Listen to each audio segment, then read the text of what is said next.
আমরা দুই বোন এক ভাই।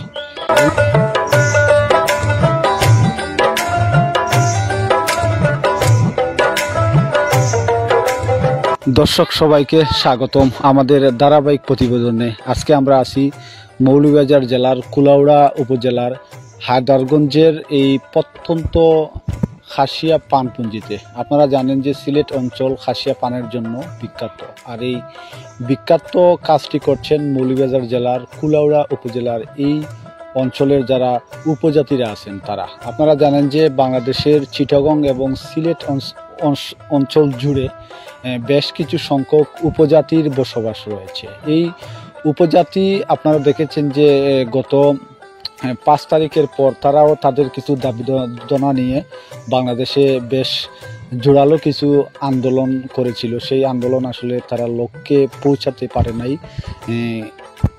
এটি একটি বিষয়। তো আমরা আজকে যে জিনিসটা দেখাবো যে এখানে যারা খাসিয়া পানপুঞ্জিতে যারা আসলে বসবাস করেন তাদের জীবনযাত্রার মান এবং তারা আসলে এই জীবনযাত্রাকে জীবন চালনের যে বিষয়টি থাকে বা ব্যাপারটি থাকে তারা কিভাবে করে থাকেন, এবং তাদের সাথে আমরা যতদূর সম্ভব কথা বলার চেষ্টা করব এবং তাদের মুখ থেকে আসলে তাদের যে বাস সেটি নেওয়ার চেষ্টা করব। আপনাদেরকে জানিয়ে রাখি, এখানে যারা উপজাতিরা বসবাস করেন তাদের জাতিগত এবং নিজস্ব কিছু ভাষা রয়েছে, যে ভাষা দিয়ে তারা নিজেদের মধ্যে কথাবার্তা বলে থাকেন।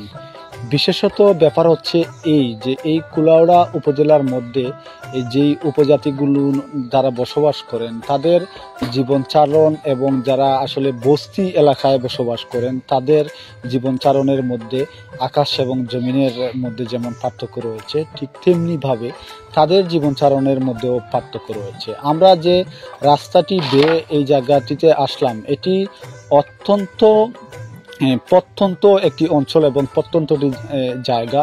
আমরা আসলে হেঁটে হেঁটে প্রায় 2 থেকে 3 কিলোমিটার হবে আমরা এই জায়গায় এসেছি। পাহাড়ি আঁকাবাঁকা উঁচু নিচু রাস্তা বেয়ে আমরা এই লক্ষ্যে এসে পৌঁছেছি।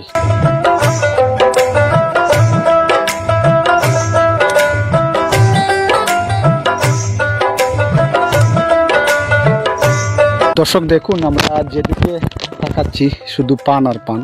এই পানের জন্যই আসলে এই জায়গাটি বিখ্যাত। আপনাকে সিলেট টিভি 24 এর পক্ষ থেকে শুভেচ্ছা জানাচ্ছি। আপনি এই প্রত্যন্ত অঞ্চল বেয়ে এই জায়গায় আসছেন, আসলে এটি একটি প্রত্যন্ত জায়গা। তো যেগুলো নিয়ে আসছেন সেগুলো কি নিয়ে আসছেন? আনছি পেঁয়াজ, রসুন, লবণ, জেট, দুধ, চাপাতা, মর্টিন, চিনি, ডাল, সয়াবিন তেল, এগুলো মাল প্রাইভেট মাল আছে। আচ্ছা, দাম কি পরিমাণ? আপনার কি পরিমাণে কিলো? যে পেঁয়াজ বললেন, পেঁয়াজটা এখন কত করে বিক্রি করছেন এই জায়গায়? এই জায়গায় আমরা 120 টাকা বেচছি পেঁয়াজ। এটি বেচার কারণ কি? আসলে আমরা তো জানি যে বর্তমানে বাংলাদেশের 90, 95 বা 100 টাকার মধ্যে সীমাবদ্ধ আছে। তো এই জায়গায় এনে 120 টাকা বিক্রি করছেন, কারণটা কি? কারণটা হইল কি, আমরা ব্যবসা পুঞ্জিতে কিছু ভালো চলে এদিকে, এই কারণে গিয়া ব্যবসা এই জায়গায় আসতে অনেক কষ্ট হয়, প্রত্যন্ত অঞ্চল কষ্ট হয়, মানে বাট্টা লইয়া পুঞ্জিটা হওয়া বেচা, ওই থেকে কিছু বেশি বেচা লাগে, আমরা 20 টাকা বেশি বেচা লাগে। আপনাদের এই দোকানগুলো কি বাসমান অবস্থায় আছে নাকি কোনো স্থায়ী জায়গা আছে যেখানে বসে বিক্রি করেন? বস্তি মুড়িছড়া বাজার আছে, মুড়িছড়া বাজার। আমরা তো এলাম বারুয়া মানুষ, আনিয়া বেশি আর করিয়ার ওই যে বিস্কুট আছে, এই মরিচ আছে, তেল আছে, পেঁয়াজ আছে। পেঁয়াজের কথা তোমার বাইও বিক্রি হয়, কি পরিমাণ বিক্রি হয়? প্রচুর বিক্রি হয়, প্রচুর বিক্রি হয়। এখানে আপনার ধারণা অনুযায়ী কতটি পরিবার আছে বলে মনে হয়? 150 পরিবার আছে। 150 150 আছে। ঠিক আছে, ধন্যবাদ।